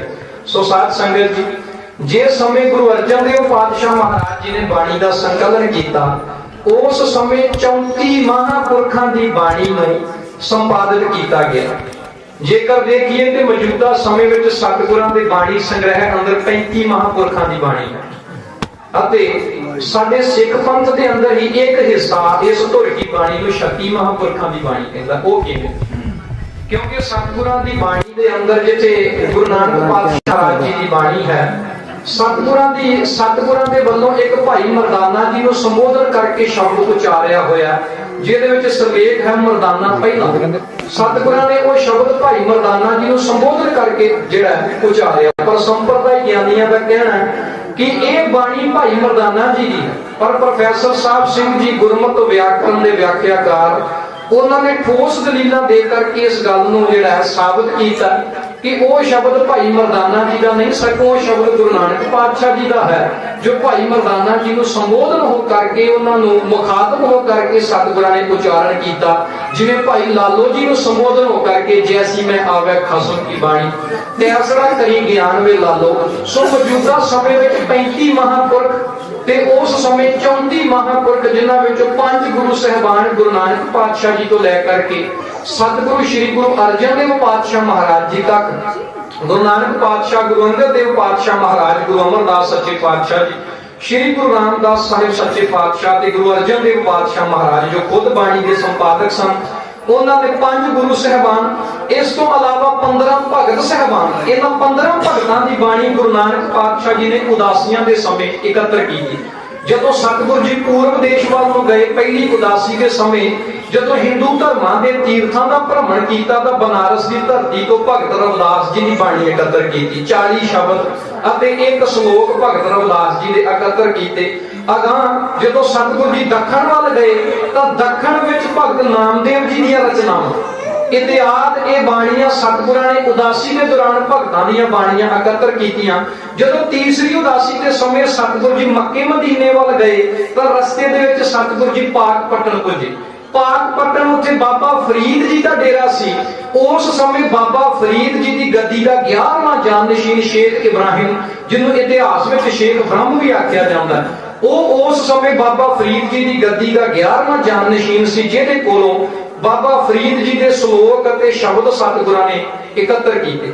ਸੋ ਪੰਚਮ ਸਤਿਗੁਰਾਂ ਦੇ ਸਮੇਂ ਹੀ ਜੋ ਭੱਟ ਸਾਹਿਬਾਨ ਸਨ, ਜਦੋਂ ਬਾਣੀ ਸੰਗ੍ਰਹਿ ਦੀ ਗੱਲ ਕਰੀਏ ਤਾਂ 6 ਗੁਰੂ ਸਾਹਿਬਾਨ, 15 ਭਗਤ ਤੇ 11 ਭੱਟ ਸਾਹਿਬਾਨ ਤੇ 3 ਗੁਰਸਿੱਖ। ਉਸ ਸਮੇਂ 3 ਗੁਰਸਿੱਖ, ਜਿਨ੍ਹਾਂ ਦੇ ਵਿੱਚੋਂ ਭਾਈ ਸੱਤਾ ਤੇ ਭਾਈ ਬਲਵੰਡ ਜੀ ਅਤੇ ਬਾਬਾ ਸੁੰਦਰ ਜੀ, ਤਿੰਨਾਂ ਗੁਰਸਿੱਖਾਂ ਦੀ ਬਾਣੀ ਰਾਮਕਲੀ ਰਾਗ ਵਿੱਚ ਦਰਜ ਹੈ। ਭਾਈ ਸੱਤਾ ਤੇ ਭਾਈ ਬਲਵੰਡ ਜੀ ਦੀ ਇੱਕੋ ਵਾਰ 8 ਪੌੜੀਆਂ ਦੀ ਜਿਹੜਾ ਸਿਰਲੇਖ ਹੈ, ਰਾਮਕਲੀ ਕੀ ਵਾਰ ਰਾਏ ਬਲਵੰਡ ਤਥਾ ਸਤੈ ਨੂੰ ਆਖੀ। ਇਸ ਤੋਂ ਇਲਾਵਾ ਤੀਜੇ ਗੁਰਸਿੱਖ ਬਾਬਾ ਸੁੰਦਰ ਜੀ, ਜੋ ਗੁਰੂ ਅਮਰਦਾਸ ਪਾਤਸ਼ਾਹ ਜੀ ਦੇ ਪੜਪੋਤਰੇ ਸਨ। ਅਮਰਦਾਸ ਜੀ ਦੇ ਪੁੱਤਰ ਬਾਬਾ ਮੋਹਨ ਜੀ, ਬਾਬਾ ਮੋਹਨ ਜੀ ਦੇ ਪੁੱਤਰ ਹੋਏ ਬਾਬਾ ਆਨੰਦ ਜੀ, ਬਾਬਾ ਆਨੰਦ ਜੀ ਦੇ ਪੁੱਤਰ ਹੋਏ ਬਾਬਾ ਸੁੰਦਰ ਜੀ। ਬਾਬਾ ਸੁੰਦਰ ਜੀ ਨੇ ਸਤਬਾਣੀ ਉਚਾਰਨ ਕੀਤੀ। ਜਦੋਂ ਸਿੱਖ ਕੌਮ ਦੇ ਅੰਦਰ ਕਿਤੇ ਗਮੀ ਦਾ ਕਿਸੇ ਦੇ ਘਰ ਸਮਾਗਮ ਹੋਵੇ ਤਾਂ ਉਸ ਸਮੇਂ ਸਤਬਾਣੀਆਂ ਤੇ ਅਲਾਣੀਆਂ ਦਾ ਪਾਠ ਕੀਤਾ ਜਾਂਦਾ ਹੈ। ਸਤਬਾਣੀ ਦੇ ਵਿੱਚ ਅੰਤਮ ਜੋ ਮਰਿਆਦਾ ਹੈ, ਸਿੱਖ ਦੇ ਜੀਵਨ ਦੀ ਜੋ ਅੰਤਮ ਰਸਮ ਹੈ, ਉਹਦੇ ਪ੍ਰਤੀ ਬਾਬਾ ਸੁੰਦਰ ਜੀ ਨੇ ਇਹ ਜਿਹੜਾ ਗੁਰੂ ਅਮਰਦਾਸ ਪਾਤਸ਼ਾਹ ਜੀ ਦਾ ਹਵਾਲਾ ਦੇ ਕਰਕੇ ਚਾਨਣਾ ਪਾਇਆ। ਸੋ 3 ਗੁਰਸਿੱਖ ਸਾਹਿਬਾਨ ਅਤੇ 11 ਭੱਟ। ਹੁਣ ਭੱਟ ਸਾਹਿਬਾਨ ਤੁਸੀਂ ਸਮਝੋਗੇ ਕਿ ਭੱਟ ਕੌਣ ਸਨ? 11 ਭੱਟ ਸਾਹਿਬਾਨ। ਭੱਟ ਕੌਣ ਸਨ? ਗੁਰੂ ਅਰਜਨ ਦੇਵ ਪਾਤਸ਼ਾਹ ਮਹਾਰਾਜ ਜੀ ਦੇ ਸਮੇਂ, ਜਾਂ ਕਹਿ ਲਓ ਉਸ ਸਮੇਂ ਤੋਂ ਵੀ ਪਹਿਲਾਂ, ਮੁਸਲਮਾਨਾਂ ਤੇ ਹਿੰਦੂਆਂ ਦੇ ਵਿੱਚ 2 ਵਰਗ ਸਨ, ਜਿਨ੍ਹਾਂ ਨੂੰ ਕਲਾਨ ਕਰਨ ਵਾਲੇ ਆਖਿਆ ਜਾਂਦਾ। ਤੁਸੀਂ ਜਾਣਦੇ ਹੋਵੋਗੇ ਕੁਝ 60-70 ਸਾਲ ਪਹਿਲਾਂ ਹੀ ਸਾਡੇ ਘਰਾਂ ਦੇ ਵਿੱਚ, ਸਰਦਾਰਾਂ ਦੇ ਘਰਾਂ ਵਿੱਚ ਮਰਾਸੀ ਜਿਹੜੇ ਸਾਨੂੰ ਕਲਾਨ ਕਰਨ ਆਇਆ ਕਰਦੇ ਸਨ। ਮੁਸਲਮਾਨਾਂ ਦੇ ਵਿੱਚ ਮਰਾਸੀ ਹੋਇਆ ਕਰਦੇ ਸਨ, ਜਿਹੜੇ ਆਪਣੇ ਜਜਮਾਨਾਂ ਦਾ, ਜਿਨ੍ਹਾਂ ਦੇ ਘਰਾਂ ਦੇ ਵਿੱਚ ਜਾ ਕੇ ਵਧਾਈਆਂ ਲੈ ਕੇ ਆਪਣੇ ਜਜਮਾਨਾਂ ਦਾ ਪੀੜ੍ਹੀਨਾਮਾ ਇੱਕ ਪੱਤਰਕਾ ਦੇ ਵਿੱਚ ਲਿਖ ਕੇ ਤੇ ਨੋਟ ਕਰਕੇ ਰੱਖਦੇ ਸਨ। ਉਰਦੂ ਫਾਰਸੀ ਦੇ ਵਿੱਚ ਉਸ ਪੀੜ੍ਹੀਨਾਮੇ ਨੂੰ ਆਖਿਆ ਜਾਂਦਾ ਮਿਰਾਸ। ਤੇ ਮਿਰਾਸ ਨੂੰ ਲਿਖਣ ਵਾਲੇ ਨੂੰ ਮਿਰਾਸੀ ਆਖਿਆ ਜਾਂਦਾ। ਇਹ ਮਿਰਾਸੀ ਕੋਈ ਜਾਤ ਨਹੀਂ ਸੀ, ਮਿਰਾਸੀ ਇੱਕ ਕਿੱਤਾ ਸੀ, ਮਿਰਾਸ ਦਾ ਕਿੱਤਾ। ਮਿਰਾਸ ਤੋਂ ਭਾਵ ਹੈ ਪੀੜ੍ਹੀਨਾਮਾ, ਕੁਰਸੀਨਾਮਾ। ਕੁਰਸੀਨਾਮੇ ਨੂੰ ਲਿਖਣ ਵਾਲੇ ਨੂੰ ਮਿਰਾਸੀ ਆਖਿਆ ਜਾਂਦਾ ਸੀ। ਇਹ ਮੁਸਲਮਾਨਾਂ ਦੇ ਵਿੱਚ ਇੱਕ ਤਬਕਾ ਜੋ ਪ੍ਰਚਲਿਤ ਹੋਇਆ। ਇਵੇਂ ਹਿੰਦੂਆਂ ਦੇ ਵਿੱਚ ਅਤੇ ਰਾਜਪੂਤਾਂ ਦੇ ਵਿੱਚ ਭੱਟ ਹੋਇਆ ਕਰਦੇ ਸਨ। ਜਿਵੇਂ ਭੱਟ ਜੋ ਸਨ, ਆਪਣੇ ਜਜਮਾਨਾਂ ਦੇ ਘਰਾਂ ਵਿੱਚ ਜਾ ਕੇ ਉਹਨਾਂ ਦੇ ਸੋਹਲੇ ਗਾਉਂਦੇ ਸਨ। ਭੱਟਾਂ ਦੀ ਇੱਕ ਪੁਰਾਤਨ ਵਾਰ ਹੈ ਜਿਹਨੂੰ ਢੋਲੇ ਦੀ ਵਾਰ ਆਖਿਆ ਜਾਂਦਾ। ਜਿਹੜੇ ਰਾਜਪੂਤਾਂ ਦੇ ਵਿੱਚ ਢਾਡੀ ਗਾਇਆ ਕਰਦੇ ਸਨ।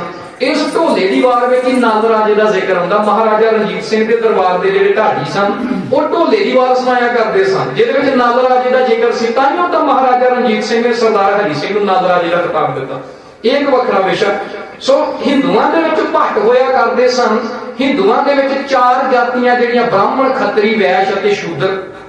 ਇਹਨਾਂ ਵਿੱਚੋਂ ਜੋ ਬ੍ਰਾਹਮਣ ਹਨ, ਬ੍ਰਾਹਮਣਾਂ ਦੀਆਂ ਅਗਾਂਹ 2 ਗੋਤਾਂ ਹਨ। ਜਿਵੇਂ ਜੱਟਾਂ ਦੇ ਵਿੱਚ ਅਗਾਂਹ ਗੋਤਾਂ ਨੇ, ਜਿਹੜਾ ਜੱਟ ਕੋਈ ਮਾਨ ਹੈ, ਕੋਈ ਰੰਧਾਵਾ ਹੈ, ਕੋਈ ਸੰਧੂ ਹੈ, ਕੋਈ ਸਿੱਧੂ ਹੈ।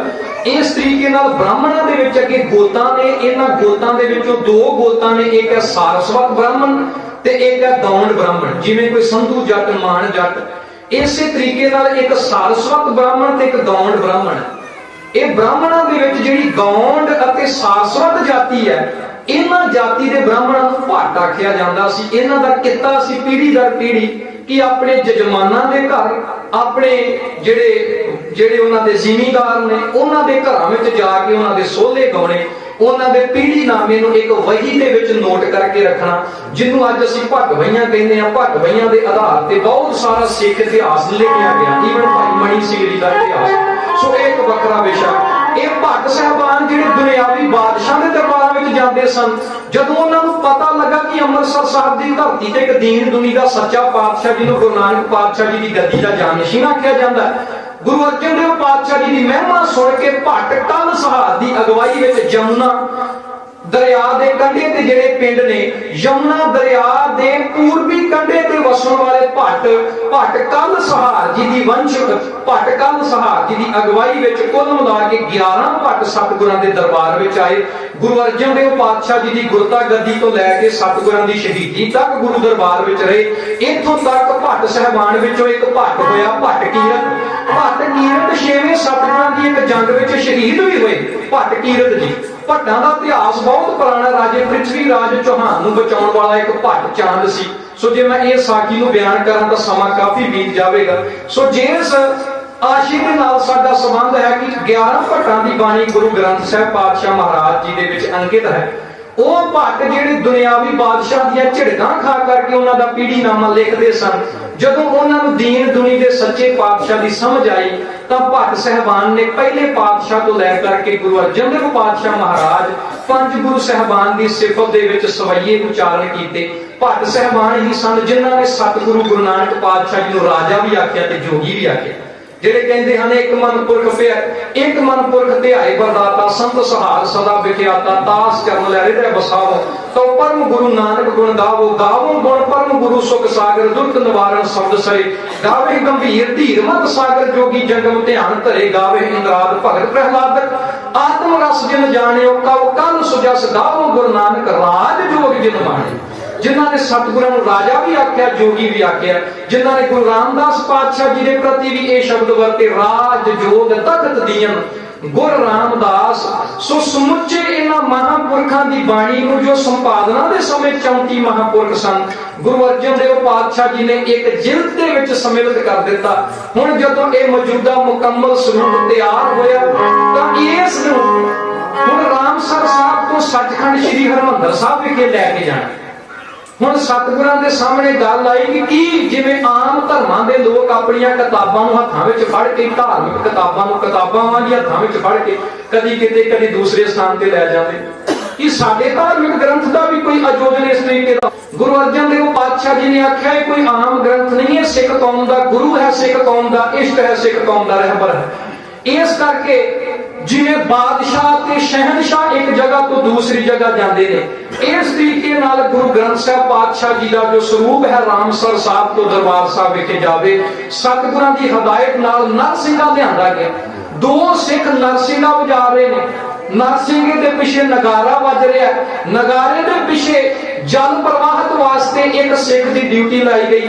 ਹੁਣ ਸਾਧ ਸੰਗਤ ਜੀ, ਇਸ ਧੁਰਕੀ ਬਾਣੀ ਦੇ ਸਰੂਪ ਨੂੰ ਹੁਣ ਕਿਸੇ ਸਿੱਖ ਦੇ ਸੀਸ ਉੱਪਰ ਟਿਕਾਉਣਾ ਸੀ। ਹੁਣ ਸੀਸ ਵੀ ਏਡਾ ਮਹਾਨ ਚਾਹੀਦਾ ਸੀ।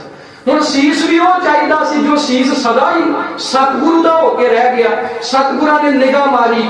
ਇਸ ਗੱਲ ਵਾਸਤੇ ਗੁਰੂ ਅਰਜਨ ਦੇਵ ਪਾਤਸ਼ਾਹ ਮਹਾਰਾਜ ਜੀ ਨੇ ਅਤੀਤ ਪੁਰਖ ਬਾਬਾ ਬੁੱਢਾ ਸਾਹਿਬ ਜੀ ਦੀ ਚੋਣ ਕੀਤੀ। ਸਤਿਗੁਰਾਂ ਨੇ ਫਰਮਾਇਆ ਸਾਡੇ ਪੰਥ ਵਿੱਚ ਇੱਕੋ ਇੱਕ ਸਿੱਖ ਹਨ ਜਿਨ੍ਹਾਂ ਨੇ ਪ੍ਰਥਮ ਸਤਿਗੁਰੂ ਗੁਰੂ ਨਾਨਕ ਪਾਤਸ਼ਾਹ ਜੀ ਦੇ ਦੀਦਾਰ ਕੀਤੇ ਹਨ, ਜਿਨ੍ਹਾਂ ਨੂੰ ਗੁਰੂ ਨਾਨਕ ਪਾਤਸ਼ਾਹ ਜੀ ਦੀਆਂ ਬਖਸ਼ਿਸ਼ਾਂ ਨੇ ਸਰਸ਼ਾਰ ਕੀਤਾ ਹੈ। ਉਸ ਮਹਾਨ ਪੁਰਖ ਦੇ ਸੀਸ ਉੱਪਰ ਹੀ ਧੁਰਕੀ ਬਾਣੀ ਦਾ ਇਹ ਸਰੂਪ ਟਿਕਾਇਆ ਜਾਵੇ। ਬਾਬਾ ਬੁੱਢਾ ਸਾਹਿਬ ਜੀ ਨੇ ਧੁਰਕੀ ਬਾਣੀ ਦਾ ਉਹ ਸਰੂਪ ਆਪਣੇ ਸੀਸ ਤੇ ਟਿਕਾਇਆ। ਸੀਸ ਦੇ ਸਤਿਗੁਰਾਂ ਦੇ ਉਸ ਸਰੂਪ ਉੱਪਰ ਛਤਰ ਚਲਾਇਆ ਹੈ ਭਾਈ ਗੁਰਦਾਸ ਜੀ ਨੇ। ਖੁਦ ਗੁਰੂ ਅਰਜਨ ਦੇਵ ਪਾਤਸ਼ਾਹ ਮਹਾਰਾਜ ਚੌਲ ਦੀ ਸੇਵਾ ਕਰ ਰਹੇ ਨੇ, ਪਿੱਛੇ ਇਸ ਦਾ ਸਤਿਗੁਰਾਂ ਦੀਆਂ ਸਿੱਖ ਸੰਗਤਾਂ ਸ਼ਬਦ ਉਚਾਰਨ ਕਰ ਰਹੀਆਂ ਨੇ। ਬੜੀ ਖੁਸ਼ੀ ਨਾਲ, ਬੜੇ ਖੇੜੇ ਅਤੇ ਉਤਸ਼ਾਹ ਦੇ ਨਾਲ ਗੁਰੂ ਅਰਜਨ ਦੇਵ ਪਾਤਸ਼ਾਹ ਜੀ ਦੇ ਹੁਕਮ ਨਾਲ ਸਤਿਗੁਰਾਂ ਦਾ ਪਾਵਨ ਸਰੂਪ ਜਿਵੇਂ ਰਾਮਸਰ ਸਾਹਿਬ ਤੋਂ ਦਰਬਾਰ ਸਾਹਿਬ ਜਾ ਰਿਹਾ, ਢਾਡੀ ਜਥਾ ਉਸ ਸਮੇਂ ਦੀ ਵਾਰਤਾ ਇਉਂ ਬਣੇਗਾ।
राजे महाराजे एक जगह तो दूसरी जगह जलौ सजा करके जाते हैं, एक जलौ की शक्ल विच, एक जलूस की शक्ल विच। हुण साध संगत जी, मैं जलूस शब्द वरतिया कि तुसीं ये ना समझ लिओ कि जलूस जो शब्द है ये नकारात्मक नहीं सी। जलूस तो भाव है जलौ। जो राजे महाराजे एक जगह तो दूसरी जगह जाते सन तो आख्या जाता सीगा कि फलाने राजे का जलूस जा रहा, जलौ जा रहा।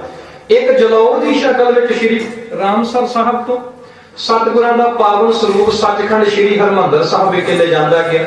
गुरुद्वारा कोठा साहब सतगुरां दी उस पालकी नूं टिकाया गया। अंत सतगुरां दा प्रकाश करन वास्ते सचखंड श्री दरबार साहब हरमंदर साहब विखे महाराज जी का प्रकाश किया गया।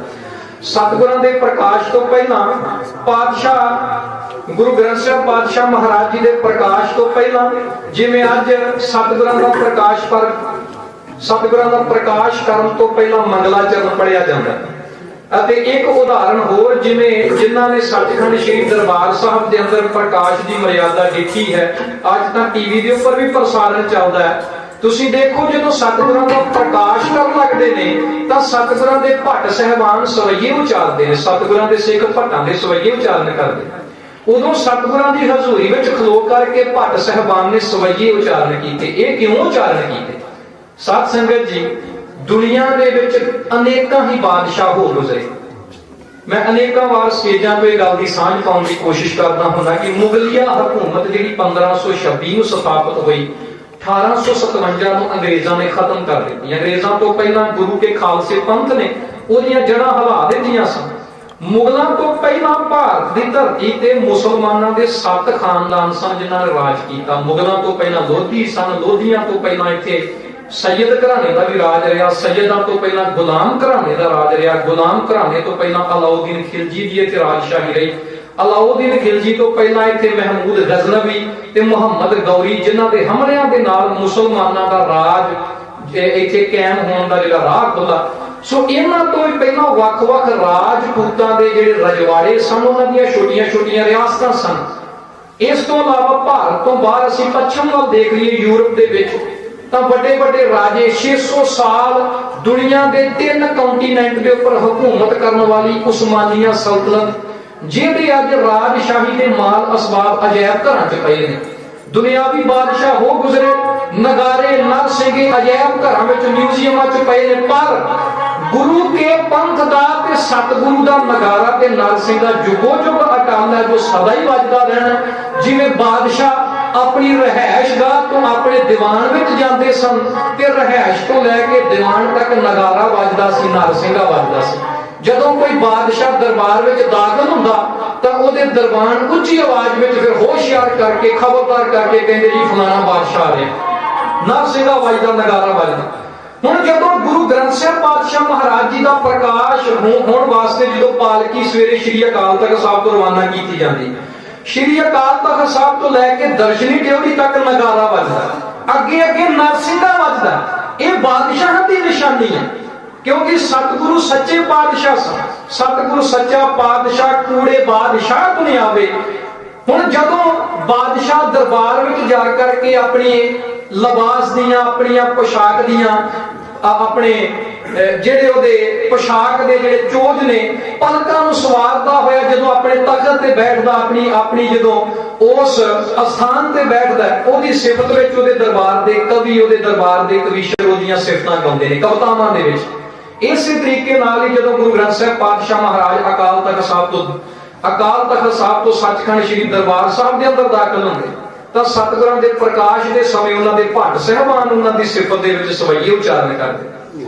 सो भट्ट साहबान ने सवैये उचारण किए, सतगुरां दा प्रकाश होया। पहले ग्रंथी बाबा बुढ़ा साहब जी नूं थापिया गया।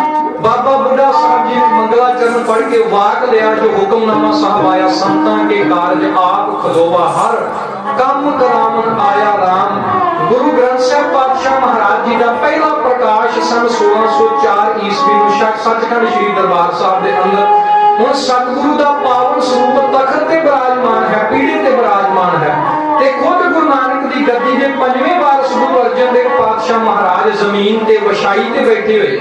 ते रात नूं जदों आराम करन दी वारी आई तां सतगुरु जी पलंग ते ना सुते, सतगुरु जी जमीन ते सतगुरां ने आराम कीता।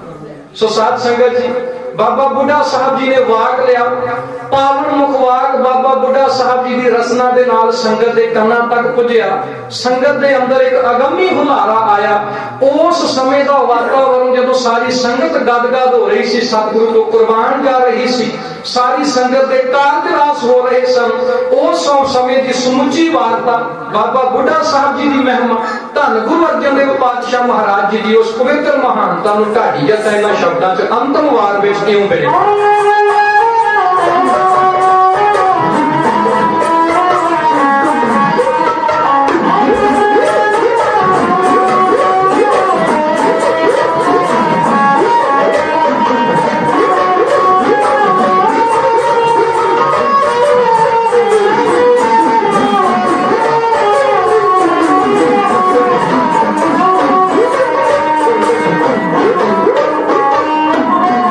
Some of the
ਧੰਨ ਧੰਨ ਸਾਹਿਬ ਸਤਿਗੁਰੂ ਸ੍ਰੀ ਗੁਰੂ ਅਰਜਨ ਦੇਵ ਪਾਤਸ਼ਾਹ ਜੀ ਦਾ ਧਿਆਨ ਧਰ ਕੇ ਆਖੋ ਜੀ ਸਤਨਾਮ ਸ੍ਰੀ ਵਾਹਿਗੁਰੂ। ਮਹਾਨ ਸਤਿਗੁਰੂ ਜਿਨ੍ਹਾਂ ਨੇ ਪੰਥ ਦੇ ਨਾਲ ਉਸ ਗ੍ਰੰਥ ਦੀ ਘਾਟ ਨੂੰ ਸੰਪੂਰਨ ਕਰਕੇ ਗੁਰੂ ਨਾਨਕ ਪਾਤਸ਼ਾਹ ਜੀ ਦੇ ਆਸ਼ੇ ਸ਼ਬਦ ਗੁਰੂ ਸੁਰਤ ਧੁਨ ਚੇਲੇ ਦੇ ਉਸ ਸਿਧਾਂਤ ਨੂੰ ਸਾਕਾਰ ਕੀਤਾ। ਇਹ ਸਮੁੱਚਾ ਪ੍ਰਕਰਨ ਸ੍ਰੀ ਗੁਰੂ ਹਰਗੋਬਿੰਦ ਪਾਤਸ਼ਾਹ ਮਹਾਰਾਜ ਵੱਲੋਂ ਬਖਸ਼ਿਸ਼ ਕੀਤੀ ਹੋਈ ਢਾਡੀ ਕਲਾ ਦੇ ਰਾਹੀਂ ਆਪ ਸਭ ਸਤ ਸੰਗੀ ਜਨਾਂ ਨੇ ਸਰਵਣ ਕੀਤਾ। ਸੋ ਵਧਾਈ ਦੇ ਪਾਤਰ ਹਨ ਸਰਦਾਰ ਸੰਤ ਸਿੰਘ ਜੀ ਦੇ ਵੰਸ਼ਜ ਸਰਦਾਰ ਬਲਕਾਰ ਸਿੰਘ ਅਤੇ ਉਹਨਾਂ ਦੇ ਸੁਪੁੱਤਰ ਸਰਦਾਰ ਸੂਰਜਪ੍ਰੀਤ ਸਿੰਘ ਅਤੇ ਚੰਨਪ੍ਰੀਤ ਸਿੰਘ ਜੋ ਕਿ ਇਸ ਸਮੇਂ ਵਿਦੇਸ਼ ਵਿੱਚ ਨੇ। ਸਤਿਕਾਰਯੋਗ ਮਾਤਾ ਜੀ ਜਿਨ੍ਹਾਂ ਦੇ ਅਤੇ ਸਰਦਾਰ ਸਾਹਿਬ ਜਿਨ੍ਹਾਂ ਦੇ ਉਦਮ ਸਦਕਾ ਇਸ ਨਿਵਾਸ ਅਸਥਾਨ ਵਿੱਚ ਉਹਨਾਂ ਨੇ ਗੁਰੂ ਗ੍ਰੰਥ ਸਾਹਿਬ ਸੱਚੇ ਪਾਤਸ਼ਾਹ ਮਹਾਰਾਜ ਜੀ ਦੇ ਪਾਵਨ ਚਰਨ ਪਵਾਏ ਹਨ। ਸਤਿਗੁਰਾਂ ਦਾ ਸਰੂਪ ਘਰ ਵਿੱਚ ਲਿਆ ਕਰਕੇ ਸਤਿਗੁਰਾਂ ਦੀਆਂ ਖੁਸ਼ੀਆਂ ਨੂੰ ਪ੍ਰਾਪਤ ਕੀਤਾ ਤੇ ਨਾਲ ਸਤਿਗੁਰਾਂ ਦੇ ਪਾਵਨ ਸਿਧਾਂਤ ਅਤੇ ਇਤਿਹਾਸ ਨੂੰ ਪ੍ਰਚਾਰਨ ਵਾਲੇ ਗੁਰੂ ਘਰ ਕੇ ਰਾਗੀ ਸਿੰਘ ਅਤੇ ਗੁਰੂ ਘਰ ਕੇ ਢਾਡੀ ਸਿੰਘਾਂ ਦੇ ਕੋਲੋਂ ਹਰ ਜਸ ਸਰਵਣ ਕੀਤਾ ਤੇ ਸੰਗਤਾਂ ਨੂੰ ਵੀ ਕਰਵਾਇਆ ਤੇ ਇਸ ਉਦਮ ਦੇ ਨਾਲ ਸੰਗਤ ਨੂੰ ਜੋੜਿਆ। ਜੋ ਸਤਿਗੁਰਾਂ ਦਾ ਪਾਵਨ ਵਾਕ ਹੈ ਕਿ ਸਤਿਗੁਰੂ ਤੇ ਕਹਿੰਦੇ ਹਨ ਕਿ ਮੈਂ ਆਪਣੇ ਸਿੱਖ ਨੂੰ ਸਾਰੀਆਂ ਬਰਕਤਾਂ ਬਖਸ਼ਣਾ, ਪਰ ਪਹਿਲੀ ਗੱਲ ਹੈ ਕਿ ਸਿੱਖ ਨੂੰ ਮੰਗਣ ਦੀ ਜਾਚ ਆਵੇ। ਦੂਜੀ ਗੱਲ ਕਿ ਜੇ ਸਿੱਖ ਬਖਸ਼ਿਸ਼ਾਂ ਪ੍ਰਾਪਤ ਕਰ ਲਵੇ ਤੇ ਪਰ ਮੈਨੂੰ ਨਾ ਭੁੱਲੇ। ਸੋ ਸਤਿਗੁਰਾਂ ਨੇ ਬੜੀ ਬਖਸ਼ਿਸ਼ ਕੀਤੀ ਹੈ, ਅਪਾਰ ਬਖਸ਼ਿਸ਼ ਕੀਤੀ ਹੈ। ਰਹਿਣ ਬਸੇਰਾ ਬਖਸ਼ਿਸ਼ ਕੀਤਾ ਸਰਦਾਰ ਬਲਕਾਰ ਸਿੰਘ ਨੂੰ, ਸੁਪੁੱਤਰਾਂ ਨੂੰ ਕਾਰੋਬਾਰ ਬਖਸ਼ਿਸ਼ ਕੀਤੇ ਹਨ, ਵਿਦੇਸ਼ੀ ਕਾਰੋਬਾਰ ਬਖਸ਼ਿਸ਼ ਕੀਤੇ ਹਨ ਤੇ ਜਿਹਦੇ ਵਿੱਚੋਂ ਅੱਜ ਸਤਿਗੁਰਾਂ ਦੀ ਇਸ ਮਿਹਰਾਮਤ ਦੇ ਸਦਕਾ ਬਹੁਤ ਵਧੀਆ ਅਤੇ ਸੋਹਣਾ ਰਹਿਣ ਬਸੇਰਾ ਸਤਿਗੁਰਾਂ ਨੇ ਉਹਨਾਂ ਨੂੰ ਜਿਹੜਾ ਮੁਹੱਈਆ ਕੀਤਾ, ਉਹਨਾਂ ਦੇ ਉੱਪਰ ਬਖਸ਼ਿਸ਼ ਕੀਤੀ ਹੈ। ਤੇ ਇਸ ਬਖਸ਼ਿਸ਼ ਨੂੰ ਹੋਰ ਚਾਰ ਚੰਨ ਲਾਉਣ ਵਾਸਤੇ ਤੇ ਸਤਿਗੁਰਾਂ ਦੇ ਸਨਮੁਖ ਸਤਿਗੁਰਾਂ ਦੇ ਵੱਲੋਂ ਬਖਸ਼ ਦਿੱਤੀ ਹੋਈ ਬਖਸ਼ਿਸ਼ ਦਾ ਸ਼ੁਕਰਾਨਾ ਕਰਨ ਵਾਸਤੇ ਉਹਨਾਂ ਨੇ ਸਤਿਗੁਰਾਂ ਦੇ ਚਰਨ ਪਰਸੇ ਨੇ ਤੇ ਸਤਿਗੁਰਾਂ ਦੇ ਰਾਗੀ ਅਤੇ ਢਾਡੀ ਸਿੰਘਾਂ ਤੋਂ ਹਰ ਜਸ ਸਰਵਣ ਕੀਤਾ ਤੇ ਸੰਗਤ ਨੂੰ ਵੀ ਕਰਵਾਇਆ। ਸੋ ਇੱਥੇ ਇੱਕ ਪਾਸੇ ਤਾਂ ਇਹ ਜੋ ਹੈ ਆਮ ਅਸੀਂ ਭਾਸ਼ਾ ਦੇ ਵਿੱਚ ਇੱਕ ਸਾਡੇ ਟ੍ਰੈਂਡ ਚੱਲ ਗਿਆ ਕਿ ਫਲਾਣੇ ਦੇ ਘਰ ਪਾਰਟੀ। ਸੋ ਜਿੱਥੇ ਆਮ ਦੁਨਿਆਵੀ ਲੋਕਾਂ ਦੇ ਵਾਸਤੇ ਇਹ ਪਾਰਟੀ ਹੈ, ਪਰ ਸਾਡੇ ਵਾਸਤੇ ਇਹ ਇੱਕ ਗੁਰਮਤਿ ਸਮਾਗਮ ਹੈ। ਕਿਉਂਕਿ ਜਿੱਥੇ ਜਾਏ ਬਹੇ ਮੇਰਾ ਸਤਿਗੁਰੂ ਸੋ ਥਾਨ ਸੁਹਾਵਾ ਰਾਮ ਰਾਜੇ। ਜਿੱਥੇ ਸਤਿਗੁਰੂ ਹੈ ਫਿਰ ਉਹ ਸੰਗਤ ਬਣ ਜਾਇਆ ਕਰਦੀ, ਕਿਉਂਕਿ ਸਤਿਗੁਰ ਬਾਝੋਂ ਕਿਉਂਕਿ ਸਤਿਗੁਰੂ ਦੇ ਨਿਵਾਸ ਤੋਂ ਬਿਨਾਂ ਸੰਗਤ ਨਹੀਂ। ਅੱਜ ਤੁਸੀਂ ਜੁੜੇ ਹੋ ਤੇ ਸਤਿਗੁਰੂ ਵੀ ਬਿਰਾਜਮਾਨ ਹਨ, ਇਸ ਕਰਕੇ ਇਹ ਗੁਰਮਤਿ ਸਮਾਗਮ ਹੈ ਤੇ ਸੰਗਤ ਦਾ ਸਮਾਗਮ ਹੈ।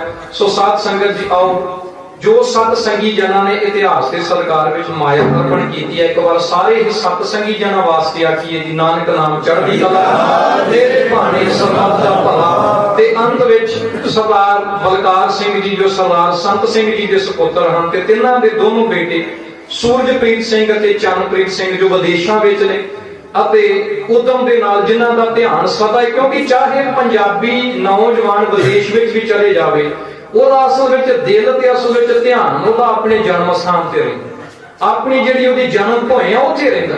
ਸੋ ਅਸੀਂ ਸਤਿਗੁਰਾਂ ਅੱਗੇ ਅਰਦਾਸ ਕਰੀਏ ਵੀਰਾਂ ਦੀ ਚੜ੍ਹਦੀ ਕਲਾ ਵਾਸਤੇ ਤੇ ਭਾਈ ਸਾਹਿਬ ਦੇ ਪਰਿਵਾਰ ਵਾਸਤੇ ਕਿ ਜਿਵੇਂ ਅੱਜ ਇਹ ਖੁਸ਼ੀਆਂ ਦਾ ਖੇੜਾ ਤੇ ਤੁਸੀਂ ਉਹਨਾਂ ਦੀ ਖੁਸ਼ੀ ਵਿੱਚ ਸ਼ਰੀਕ ਹੋਏ, ਇਸੇ ਤਰੀਕੇ ਨਾਲ ਸਤਿਗੁਰੂ ਜੀ ਉਹਨਾਂ ਨੂੰ ਖੁਸ਼ੀ ਦੇ ਮੌਕੇ ਬਖਸ਼ਿਸ਼ ਕਰਦੇ ਰਹਿਣ ਤੇ ਸਦਾ ਹੀ ਉਹਨਾਂ ਦੇ ਇਸ ਗ੍ਰਹਿ ਵਿੱਚ ਇਹਨਾਂ ਦੇ ਨਿਵਾਸ ਅਸਥਾਨ ਵਿੱਚ ਉਹਨਾਂ ਦੇ ਖੁਸ਼ੀਆਂ ਦੇ ਖੇੜੇ ਜਿਹੜੇ ਨੇ ਬਰਕਰਾਰ ਰਹਿਣ। ਆਓ ਸਮੁੱਚੇ ਪਰਿਵਾਰ ਵਾਸਤੇ ਅਰਦਾਸ ਕਰੀਏ ਤੇ ਫਤਿਹ ਅਰਜ਼ ਕਰੀਏ।